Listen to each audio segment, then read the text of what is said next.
শয়ন পশ্চিম উত্তৰাসন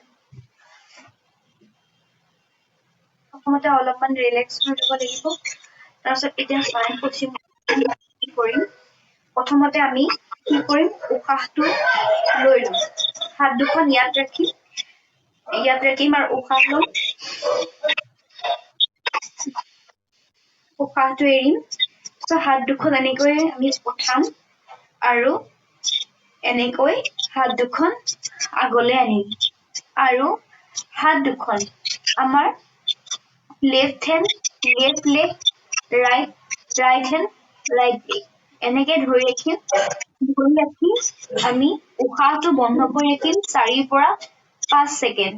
4 পৰা 5 ছেকেণ্ড উশাহ বন্ধ কৰি যদি আমি পাৰো মাথাটো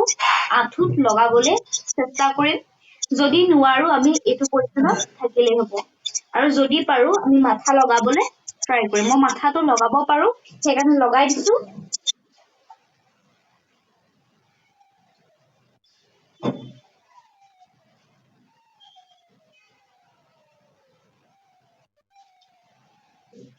আকৌ উশাহটো আমি লম 4 বা 5 ছেকেণ্ড আমি উশাহটো ধৰি ৰাখিম আৰু বৰ পজিচনত আৰু এনেকৈ আমি 4 পৰা 5 বাৰ আমি কৰিব লাগে দিনটোত আৰু এইটো শয়ন পশ্চিম উত্তানাসন বুলি কোৱা হয় তো 4 পৰা 5 বাৰ কৰিব